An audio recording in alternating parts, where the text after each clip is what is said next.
Okay. All right. Hello, everybody. And this is June here. I'm a teacher trainer by profession, and I'm an NLP practitioner as well as I'm a Reiki healer. I'm into holistic training as well. And I'm also a motivational speaker. I'm a spiritual enthusiast and a meditation practitioner. And currently doing my master's in psychology. So today I'm not alone. I have, a newbie with me.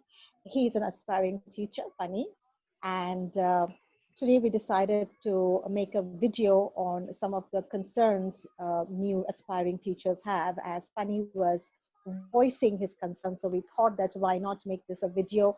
And I'm sure there are many teachers out there uh, who are currently undergoing a teacher training, okay, and teacher training of any kind. And I'm sure they also have questions. So today's video is about those concerns, which I have also seen. It's a eternal concerns of all the teachers, whether you're an aspiring teacher, a practicing teacher, or even sometimes the veteran teachers also have such questions. All right, so Funny, you may, go ahead and you can ask what are the concerns that you have and you really want to know to make your teaching, or let's say to have a great impact on your students in the classroom. Well, thank you, June. Firstly, I would like to ask you, how do you manage to grab the attention of the learners within the first time you enter your classroom? Okay. First and foremost, when you're entering the classroom, you must not have this notion in your head that everybody has to pay attention to me, because the moment you have that kind of a thought that everybody has to look at me and I have to look at everybody has to listen to me, that creates a stress, and that is reflected on your face, on your body language, right? So it's very important to have a very easy and a relaxed body language. So the moment you enter the classroom, your students, if they have not seen you, doesn't matter if they have not seen you before, they don't know you, but they can immediately, they can sniff the body language and the energy that you are emitting in the classroom. So first, very easy body language, shoulder relaxed and with a broad smile in the classroom. And the smile, when you enter with a smile and you say hello, good morning, doesn't matter how they respond, but from your end you are giving a message that, hey, I'm here, okay, and I'm here to be a part of this class and I'm glad to be here. So I'm glad to be here, you don't have to voice it, because communication is all more about body language and less about words. So when your body language do not coincide with what you are saying, everybody comes to know whether you mean it or not. Okay, that's number one. The next thing is that you have to be very crisp with instruction. So every teacher, I keep repeating this in my classes and I keep telling all my trainees, and doesn't matter what the syllabus is, but throughout the training, I focus on that, especially with new teachers and with teachers who are not very spontaneous. So your instructions, the clear your instructions are, you are minimizing confusions, you're minimizing all the potential hazards in your classroom. Keep that in mind. So need be, please write your instructions in paper. It's always a good practice to do at home, okay, before you actually enter the classroom. So you can always do that, and gradually that becomes a habit, that becomes a practice, and then soon you may not even require to write your instructions down. Third is prepare a warm-up activity. When I say a warm-up activity, means a short, quick, energizing activity or a game. Now, activity and games are not same.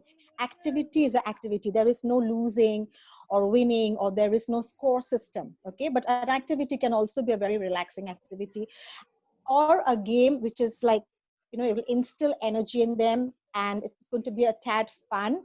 What happens is you are immediately making your participants relaxed.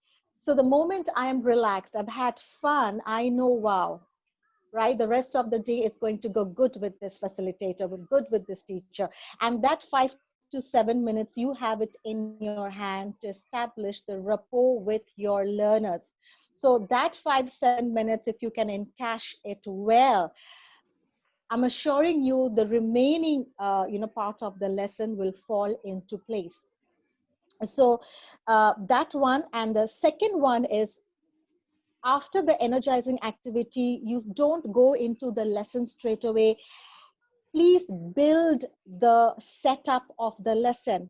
By that I mean, have a context to set. Okay, when you are setting that context as what the lesson is going to be about, you are generating the curiosity. Now when you generate the curiosity, naturally you are grabbing their attention, and their attention will be on you, on the lesson, hooked. So you must practice your instructions, your energizers, and the context well. These two, this two portion before your lesson, 5 minutes, 5 minutes, 10 minutes. If you can really hammer it well, trust me, your audience, the class is yours. I hope that answer your questions. Yes. So we have to be natural, we have to be relaxed, and be friendly with the Absolutely. students. That's what I Yes, have be friendly understood with the from you. student, but don't yeah, but don't become a friend, because if you're becoming a friend, then you will lose that authority, because your students have to know that you are the main person who is at the driver's seat. So don't put them on the driver's seat, otherwise you will lose your class. It's going to go out of your hand. So be friendly. By friendly I mean, they know that my teacher is approachable. We can voice our concerns to the teacher. I can go up to this teacher. This teacher is there to listen to me. That should be the message. The teacher is there with us to have fun with. Okay, it's not that she or he is against having fun and joy. And we all do the work together, and he or she is always supporting us. So that is the message you can send in the first 10 minutes of your class. And if you have done that successfully, even if not 100%, audience are with you, because of course there would be some concerns in your classroom. There would be some students who would have some tad problems. That's all right. But if the 80% you are able to establish the rapport with, trust me, you're good to go. You're really on the right track. And maintain Okay. eye contact, by the way. Maintain eye contact, and please ask their names. They love to be referred by their names, and they really like it because they feel that their teacher is interested in them. So keep that in mind. Okay. Yeah. Well, once you have grabbed the attention, how do you boost the self confidence of the learners?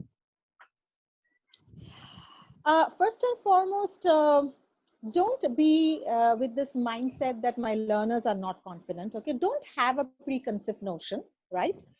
These things are something which you will observe as you progress with your lesson, days, week. You will know which activity they are more confident at, who in the classroom are more active and more participative. And it is not that a particular student is not confident about anything. They will be confident about something or the other. All right. The next Okay.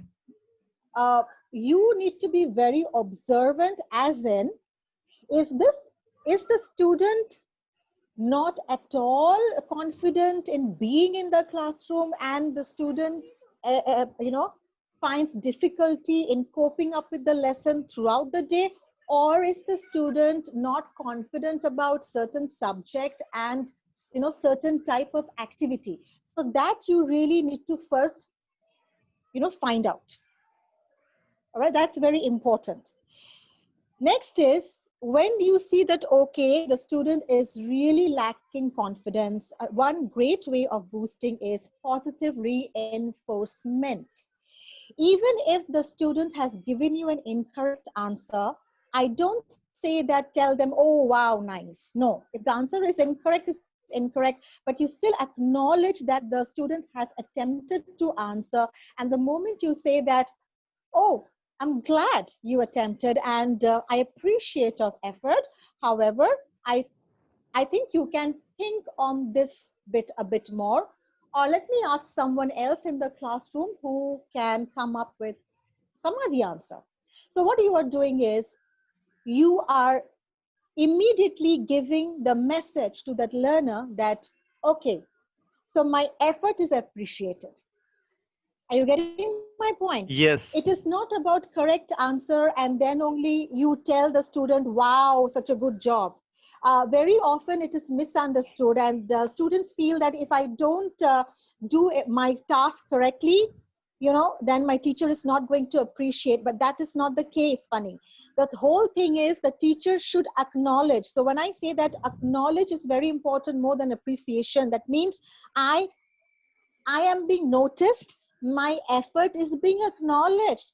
Fine. Maybe today my quality of my work is not up to the mark, never mind, but my teacher at least, notices my work. My teacher at least notices me. My teacher from time to time, she or he comes and she asks me that whether I am feeling, comfortable with my work or not. So this is very important. So I repeat, Yes, acknowledgement, exactly. funny, is very important. If you're acknowledging the student, it is fine. That student will be confident. The student will be confident in attempting the next time. Are you getting my point? It Oh is yeah. not about that, oh wow, my work is of that of a, like, world class, and my work is the best. No, it's not that. The whole idea is the teacher needs to um, you know give the message to the students that participate. You are being noticed, your effort is noticed. And not only you are acknowledging that, oh, I like it, I'm really glad you attempted, you also include the rest of the class and say, class, can we give a big round of applaud to so and so. And I think Oh that's a yeah, great that would job that you've encourage other attempted, and I'm learners too. sure the next time you do, yes, absolutely. And the others Yes. would also feel, somebody who was reluctant would also feel, okay, okay, next time I'm going to try. Doesn't matter if it is not correct. That is important. Okay. So the message here is not to give the right answer, but to, Acknowledge. to participate, acknowledge. To participation is Yes. important. Okay. That's really cool. I will definitely incorporate them in my classroom. I Okay, have many great. such So questions in my I think, mind. uh-huh. I Right. have many We will such definitely questions. look into all of these questions. Yes, yes, funny. Yes. So I know you have a lot of questions. And so what we are going to do, viewers, is that we are going to come up with our next video very soon with more questions like this, which will help you to, present an effective lesson in the classroom. It will help you to, understand your students better, and to help you to maintain a rapport with your students, so that at the end of the day they also experience a good lesson. Okay. All right, so we're going to come up with a very our next episode very soon, so please be in touch with us. And thank you for watching this video. All right, and if you like this video, so don't forget to like and subscribe our channel, and we'll see you soon. And thank you, Funny, for this. Thank you, Thank you June. everybody for joining us. It will be Welcome. really a great insight for all the viewers out there. Thank you. Thank you.